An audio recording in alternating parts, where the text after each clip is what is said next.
Bollywood big B Amitabh Bachchan दिल के सुकून और अच्छाई की तलाश में कुरान पाक पढ़ने लगे। पूरी दुनिया के दिलों में घर करने वाले बॉलीवुड बिग बी अमिताभ बच्चन का दिल खुद बेचैन है। उन्हें सुकून दिल और हालात पुरअमन रखने के लिए किसी ने मशवरा दिया कि कुरान पाक पढ़ें। इस हदायत पर अमल करते हुए जब अमिताभ बच्चन ने कुरान पाक का मुताला शुरू किया तो हैरत अंगेज तौर पर उन्हें करार आया। बिग बी ने सोशल नेटवर्किंग वेबसाइट ट्विटर पर आयतों का तर्जुमा भी लिखा कि जो किस्मत में होता है मिलकर ही रहता है। मुल्क की बका और सलामती के लिए कुरान पाक पढ़ना एक अच्छा नुस्खा है और इसलिए इस पर अमल पैरा हूं। The Quran is broken down into two sections. One is called Makkiyah, which means what was inspired to Muhammad, the Prophet of Islam, in Mecca. And one is called Madaniyah, what was inspired to the Prophet of Islam in Medina or Yathrib. In Mecca, you find much of the peaceful verses.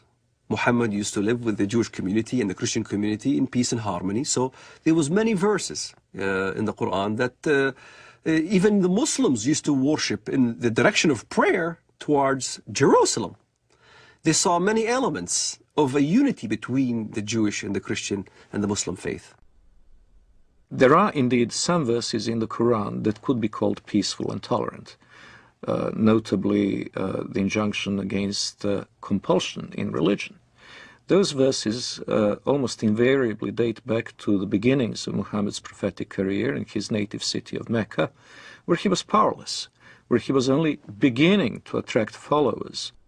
Only few relatives and friends accepted the religion at that time, and he had many foes. So the revelations of that time were very peaceful.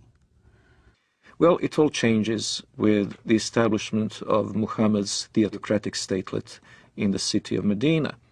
He becomes a warlord, he becomes the head of a totalitarian state, he becomes very rich, very powerful, and very intolerant. And then many of these early verses, in fact, get abrogated. In Surah 2, verse 106 of the Quran, it says, or Allah says, I should say, that if we abrogate, we being Allah, abrogate a verse, then we'll give you one that's better. Whatever a verse, revelation, do we abrogate or cause to be forgotten, we bring a better one or similar to it. Know you not that Allah is able to do all things? This is the basis, the foundation of the Quranic doctrine of nasikh, which is abrogation. And it is the idea that when there are verses that are contradictory or appear to be contradictory in the Quran, the one that is revealed later chronologically is better, as Allah has promised, and cancels the earlier one. Now the violence started. Now you had to weigh between peaceful verses and non-peaceful verses. So the edict was that these were made null and void. It is indeed a very curious concept for a non-Muslim to accept the notion that God may change his mind about a topic and may issue one injunction in AD 614 and then a very different one in AD 627.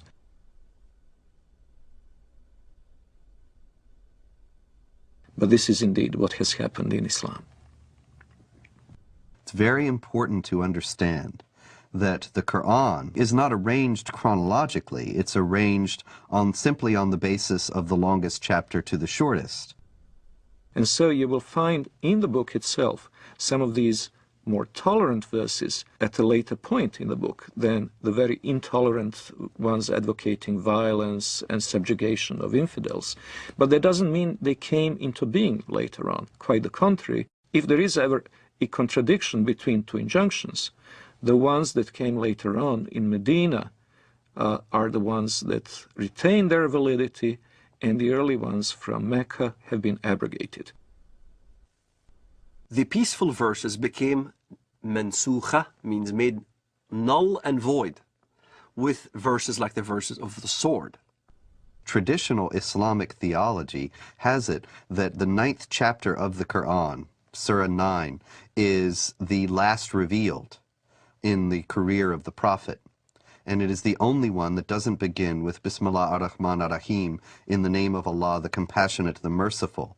Some have said that that's because there's no compassion or mercy in this particular chapter, and that it is the Quran's last word on jihad, and in particular on how Muslims should behave toward unbelievers. In it is the celebrated verse of the sword. And what does the verse of the sword say? It's very clear. That when the forbidden months are over, kill the people of the book wherever you find them. Lay siege for them, lay wait for them, lay ambush for them. Kill them wherever you find them.